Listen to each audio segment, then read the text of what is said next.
Hello guys, welcome back to our YouTube channel. तो देखिए, मैं आपका दोस्त अभय आज आप लोगों के साथ लेकर आया हूँ वीडियो, जिसमें आज हम देखने वाले हैं जो भी दिल्ली यूनिवर्सिटी के सेमेस्टर 4 के स्टूडेंट हैं, चाहे वो बीकॉम प्रोग्राम का स्टूडेंट हो या बीकॉम ऑनर्स का स्टूडेंट हो, रेगुलर का स्टूडेंट हो या सोल का स्टूडेंट हो, उन सभी के पास एक मेन सब्जेक्ट है जिसका नाम है इंटरनेशनल बिजनेसेस। तो मैं आज आप लोगों के साथ लेकर आया हूँ वीडियो, जिसमें आज मैं आपको बताने वाला हूँ कि अब हम शुरू करने वाले हैं आपका ये सब्जेक्ट, जिसके अंदर मैं आपको ये पांचों इसकी जो पांचों यूनिट है, 5 यूनिट आ रही है आपके सिलेबस में दिल्ली यूनिवर्सिटी के। तो उन पांचों यूनिट को कवर करवाने वाला हूँ एक एक करके वीडियोस के पार्ट में, जिसके अंदर मैं आपको इन पांचों यूनिट में से जो जो कंटेंट आपके दिल्ली यूनिवर्सिटी के सिलेबस में दिया गया है वो सारी चीजें काफी डिटेल में कवर करवाने वाला हूँ, समझाने वाला हूँ। सारी चीजें आपको कवर हो जाएंगी जितनी आपके एग्जाम के लिए रिलेवेंट है। वीडियोस इसकी पार्ट्स में आएंगी यूनिट वाइज, और यूनिट में भी पार्ट बनेंगे वीडियो के। काफी लंबी लंबी वीडियोस मैं नहीं बनाऊंगा, आधे आधे घंटे की आपकी वीडियोस आएंगी जिसके अंदर आपका सारा कंटेंट कवर करवाया जाएगा पार्ट्स में। तो अगर आपने अभी तक चैनल को सब्सक्राइब ना करा हो तो चैनल को जरूर सब्सक्राइब कर लें इस टाइप के और कंटेंट के लिए। वीडियो को लाइक करना ना भूलें, अपने सभी दोस्तों के साथ शेयर करना ना भूलें। ये जो कंटेंट कवर करवाने वाला हूँ मैं आपको, वो अपनी बुक में से कवर करवाने वाला हूँ, जो बुक क्रिएट करी हुई है हमने। अगर आपको ये बुक परचेज करनी है तो आप परचेज कर सकते हैं, आपको पीडीएफ फॉर्म में अवेलेबल मिलेगी परचेज करने पर, जिसके अंदर से मैं आपको सारी चीजें कवर करवाने वाला हूँ। इसके अंदर आपका जितना भी दिल्ली यूनिवर्सिटी के सिलेबस में कंटेंट दिया गया है, एक एक कंटेंट सारा कवर करा गया है। उसके अलावा आपको मोस्ट एक्सपेक्टेड प्रीवियस ईयर के क्वेश्चंस प्रोवाइड करवाए गए हैं यूनिट वाइज, और साथ में आपको 2 प्रीवियस ईयर के क्वेश्चन पेपर भी प्रोवाइड करवाए गए हैं इसके अंदर। अगर आपको बुक परचेज करनी है तो आप टेलीग्राम या व्हाट्सएप पर डीएम करिए, वहां पर आपको इसकी सारी डिटेल मिल जाएंगी। तो आज की वीडियो हम शुरू करते हैं और देखते हैं इन सारी चीजों को काफी डिटेल में। तो देखिए दोस्तों, आज है हमारे पास वीडियो का पार्ट नंबर 3, जिसके अंदर हमें कहाँ से स्टार्ट करना है, outsourcing and its potential for India. इससे पहले का इस यूनिट का जो भी कंटेंट है वो वीडियो के 2 पार्ट्स में पहले से चैनल पर अपलोड हो रखा है। अगर आपने अभी तक नहीं देखा है तो आप वहाँ प्लेलिस्ट चेक कीजिए, वहां पर आपको ये अपलोड मिल जाएगा। ठीक है, तो देखिए, outsourcing and its potential for India की इंडिया के अंदर आउटसोर्सिंग की क्या पोटेंशियल है। तो reason why IT outsourcing in India is best decision. India के अंदर जो आईटी का आउटसोर्स करा जाता है वो बेस्ट डिसीजन क्यों है। तो नंबर 1 है the largest talent pool of professional. तो one of the main benefit of outsourcing IT service from India is having to access the extensive pool of skilled professional in a variety of technology. India के अंदर जो IT service हैगी उसका सबसे ज्यादा outsource किया जाता है, मतलब बाहर के लोग इंडिया से लोगों को बुलाते हैं आईटी सर्विस प्रोवाइड करवाने के लिए या उनसे आईटी सर्विस लेते हैं। ऐसा इसलिए है क्योंकि इंडिया के अंदर स्किल्ड प्रोफेशनल का पूल है जो कि आईटी टेक्नोलॉजी के बारे में नॉलेज रखते हैं।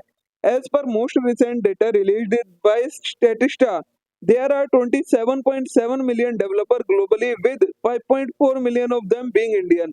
पूरे वर्ल्ड में 27.7 मिलियन डेवलपर हैं आईटी वाले, जिसमें से 5.4 मिलियन कहाँ के हैं, इंडिया के। India now has more software engineer. India में 90% सॉफ्टवेयर इंजीनियर हैं पूरे वर्ल्ड में से, super passing the United state 4.4 million. United state को भी सुपर पास करते हैं जहाँ पर 4.4 मिलियन है सिर्फ। ठीक है, तो ये सबसे पहला रीजन है। फिर है cost effective resources available at flexible pricing. तो cost effectiveness remain one of the main benefit of outsourcing to India even after 30 year according to most recent data on software engineer early wage provided by Glassdoor. hiring a full-time programmer in United States cost $91,156 per year, which is 10 times more as the cost of hiring for same job role would cost $9,751 per annum in India। Cost effective भी होता है कि जो India के outsourcing करते हैं IT service की, वो बहुत ज्यादा कॉस्ट इफेक्टिव होते हैं, फ्लेक्सिबल प्राइसिंग होती है। एक डेटा दिया है कि अगर यूनाइटेड स्टेट में 1 साल की कॉस्ट आती है आउटसोर्स करने की आईटी सर्विस की $91,156, तो इंडिया में वही काम सिर्फ 1 साल का $9,751 में करके दिया जा सकता है। नेक्स्ट है हाई क्वालिटी सर्विस। तो India provide excellent service delivery in addition to highly skilled workers. Its software developer are cutting edge technology software and infrastructure to provide a competitive edge. India के जो software developer हैं वो highly skilled workforce है जो कि एक excellent service provide करवाते हैं। The best international standard are followed by outsourcing companies in India including capability maturing model, total quality management, customer operation, performance centre etcetera. जो India के अंदर रहेंगे वो इंडिया इंटरनेशनल स्टैंडर्ड में से जो भी बेस्ट फॉलोड आउटसोर्सिंग कंपनीज रहेंगी उनके स्टैंडर्ड्स को फॉलो करते हैं, जैसे कि कैपेबिलिटी मैच्योरिंग मॉडल हो गया, टॉप क्वालिटी मैनेजमेंट की policy, customer operation performance centre, ये सारी चीजें फॉलो करके हाई क्वालिटी की सर्विसेज प्रोवाइड करवाते हैं। नेक्स्ट है favourable government policy toward IT industry. So that development of nation's information technology and information technology enabled service sector has been encouraged by a number of action made by the Indian government। और क्या benefit है कि जो ये IT sector है India के अंदर उसे गवर्नमेंट से प्रमोशन मिल रहा है, गवर्नमेंट एनकरेज कर रही है उस चीज को, तो इसका भी बेनिफिट उन्हें मिल जाता है। Some of the action that had been implemented including the budget allocation for IT and telecom sector in Union Budget 2023-24। कुछ स्टेप्स लिए हैं जो बताए हैं गवर्नमेंट ने, जिसके अंदर उन्होंने आईटी सेक्टर को अलग से बजट भी एलोकेट करा है यूनियन बजट 2023-24 के अंदर। कितने रुपीस का? 97,579.05 करोड़ यूएस डॉलर में 11.77 बिलियन डॉलर जो होते हैं, इतने का बजट आईटी सेक्टर और टेलीकॉम सेक्टर को एलोकेट करा था गवर्नमेंट ने। The software technology park scheme etcetera. और क्या करा है गवर्नमेंट ने? सॉफ्टवेयर टेक्नोलॉजी पार्क वगैरह भी सेटअप करके इस स्कीम का बेनिफिट आईटी सेक्टर्स को दिया है। ठीक है, नेक्स्ट है मॉडर्न इंफ्रास्ट्रक्चर। तो modern technology is incorporated into every aspects of India modern infrastructure. क्या बोला है? मॉडर्न टेक्नोलॉजी की वजह से इंडिया का जो स्ट्रक्चर हो गया है इंफ्रास्ट्रक्चर का, वो भी कैसा हो रहा है? मॉडर्न हो रहा है। With support countries fast expanding economy, जो कि कंट्री को क्या बना रहा है? एक बहुत ज्यादा फास्ट एक्सपेंडिंग इकोनॉमी बना रहा है। With GDP of 3.7 trillion, India currently rank 5th in the world ahead of UK, France, Canada, Russia and Australia.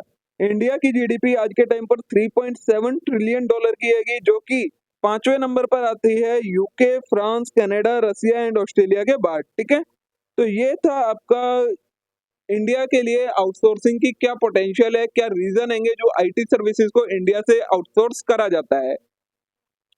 जो लास्ट कंसेप्ट है आपका इस यूनिट का, वो है आपका सस्टेनेबल डेवलपमेंट का। तो sustainable development is development that meet the need of present without compromising the ability of future generation to meet their own need. Sustainable development क्या होता है?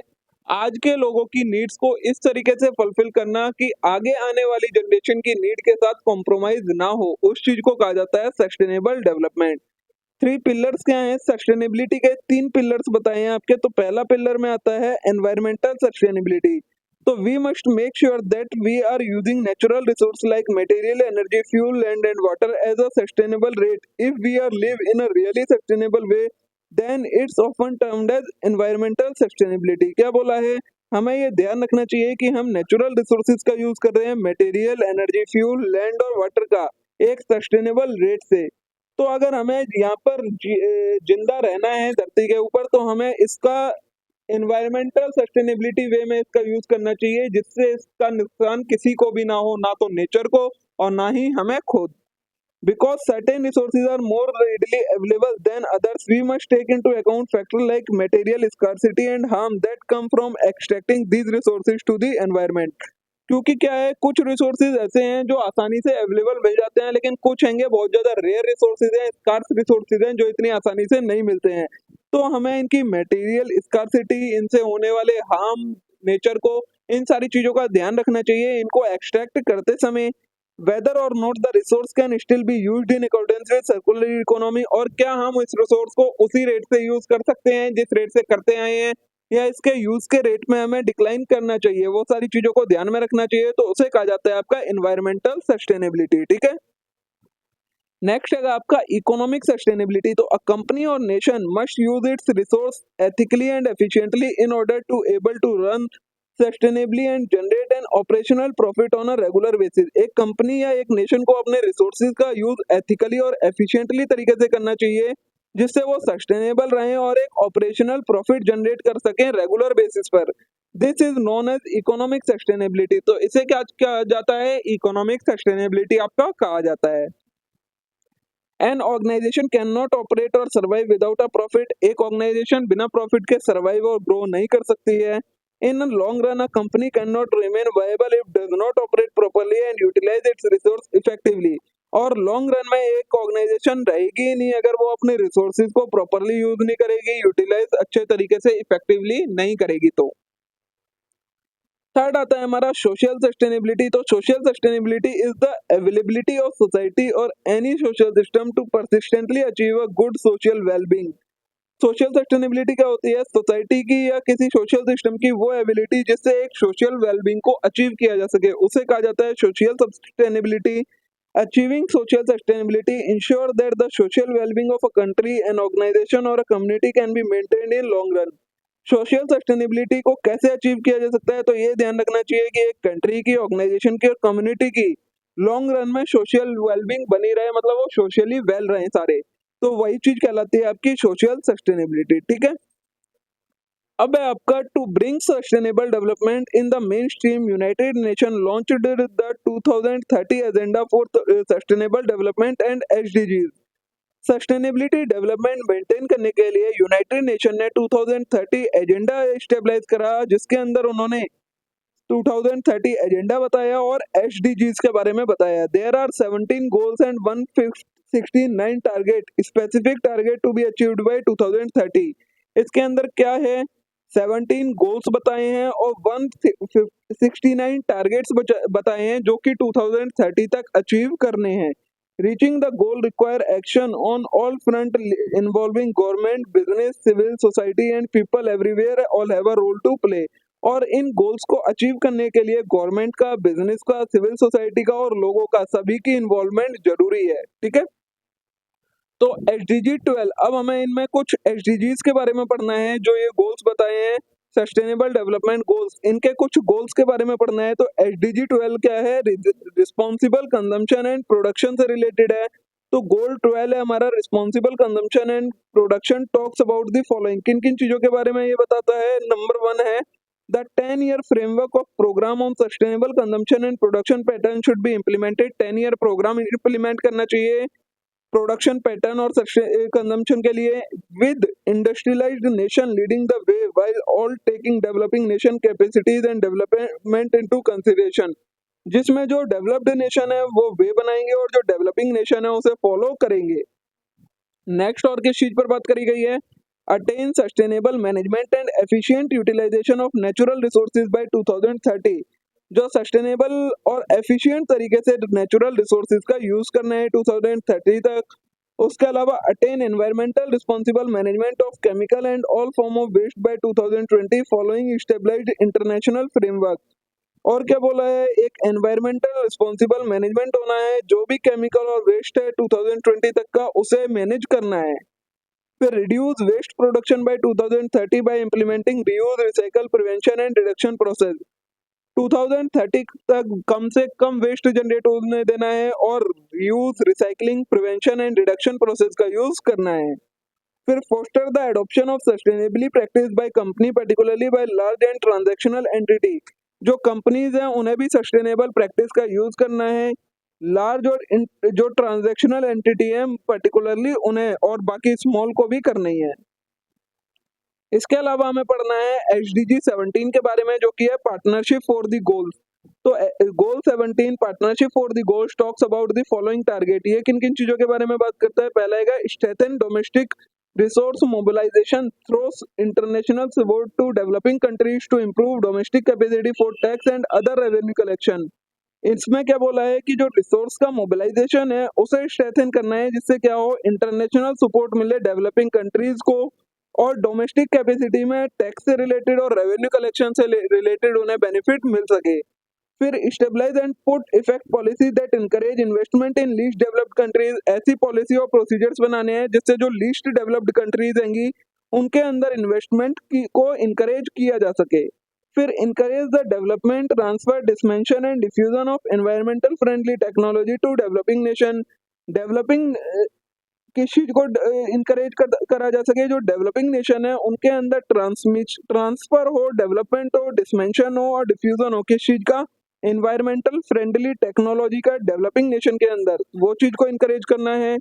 फिर strengthen the goal partnership for sustainable development complemented by multi stakeholder partnership that mobilise and share knowledge, expertise, technology and financial resource to support the achievement of sustainable development goal in all country, in particularly developing countries.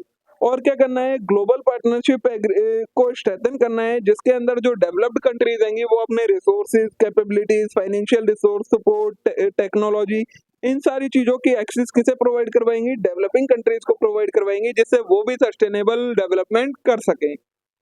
तो ये था आपका SDG 17 के targets, ठीक है।